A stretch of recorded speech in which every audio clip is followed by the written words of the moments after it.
للتخلص من الوزن الزائد، للتخلص من الأمراض، الأمر سهل يا جماعة، ولكن في بعض الحقائق اللي لما ننطلق منها بمشيئة رب العالمين بتصير عندنا قاعدة وبصير الوزن الزائد وانتو جالسين عم تحرقوا.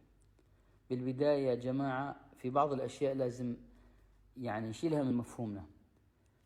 الدهون بتنحف ما بتزيد الوزن، وبتكلم على الدهون الصحية، يعني اللحم مع دهونه، السمك مع الدهون، المكسرات، زيت الزيتون، زيت جوز الهند، الدهون الصحية هاي بتنقص الوزن ما بتزيده. المعلومة الثانية، الزيوت المهدرجة كان ولا بذور القطن بنشيلها بنرميها بالشارع، هاي طاعون العصر بتؤدي لالتهابات فيها اوميجا 6 بتضرب الكبد، بتساوي تشحم على الكبد. لذلك احنا ضفنا الدهون الصحية وقطعنا الدهون او الزيوت المهدرجة، الزيوت النباتية السيئة، وهي مش زيوت نباتية، هي زيوت بذور الاشياء هاي، لذلك هم اطلقوا عليها تجاوزا. او السمن النباتي او اي شيء نلغيها تماما، ناكل الدهون الصحية. السكريات بدنا نلغيها لو سمحتوا، يعني اللي عنده وزن زاد لازم يقطعها، والامر سهل. اول اسبوع بس، يعني الطفل اللي عمره سنتين لما يفطموه بتعب اسبوع، بعدين خلص مشان مصلحته. اتوقع الشخص اللي بيعاني مش صعب ينقطع لمدة اسبوع، بوعدكم بعد اسبوع راح يصير الامر سهل جدا. الخبز تماما بنقطعه شو ما كان.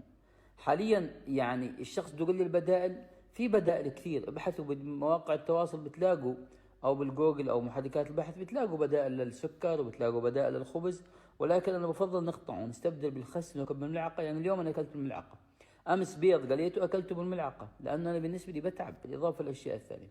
الفواكه بدنا نقطعها. راح تقولوا قطعت لنا كل شيء، نعم، احنا بدنا شهرين ثلاث لحتى نعيد التوازن للجسم، بعدين يرجع الواحد ياكل باعتدال. لذلك الفواكه بتسبب الكبد الدهني غير الكحولي، بتساوي مشكله لما تزيد عن حدها.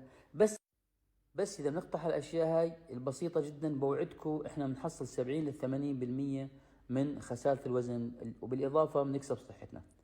لمعلومات اكثر، مشان الواحد يفوت يعرف التفاصيل اكثر، هن 10 مبادئ يا جماعه، مبادئ بسيطات جدا، سعرهن 20 ريال سعودي او 20 درهم اماراتي او 5 دولارات امريكي، سعرهم بسيط جدا لكاد لا يذكر. موجودات مبادئ الشفاء السهل، هن 10 مبادئ، ببدأ بالمي وكذا، وكله مهم جدا. مشان احنا نكسب صحتنا ونتخلص من الوزن الزائد وتزيد طاقتنا، لازم نمشي بالمبادئ كلها البسيطة جدا الموجودة متوفرة بين يدينا، لا فيها حرمان ولا فيها شيء، في بدائل كله موجود. هون راح تلاقوا تماما تحت اصبعي مكتوب الشفاء السهل، تضغطوا عليه وبتفوتوا بتلاقوا فيديو لمدته 4 دقائق، بتحضروه بتشوفوا، اذا عجبكم بتشتروا السلسلة، بس تشتروا السلسلة تنفتح امامكم ال 12 فيديو كاملات اللي فيهن خطة والاشياء هاي وكل الشيء اللي بفيدكم ان شاء الله. بتمنى يكون جوابتك الامر سهل، ولكن الخطوة الاولى تبدأ منك. الله يوفقك. بس على الشغلة على الهامش انا نسيت اقولها، الرياضة 15%، الغذاء ونمط الحياة 85%. لاحظوا الإنسان لو ما لعب رياضة، لكن الرياضة مشان ترهلات ومشان تشد الجلد، وحتى الرياضة 15% فيها طريقة معينة مشان نسوي. التنفس مهم جدا، النوم مهم جدا، المي نظاميا كيف نشرب المي مهم جدا، التعرض لأشعة الشمس مهم جدا. هاي كل الأشياء مذكورة من مبادئ الشفاء السهل اللي نزلتها، واللي إن شاء الله راح تستفيدوا عليها. حياك الله.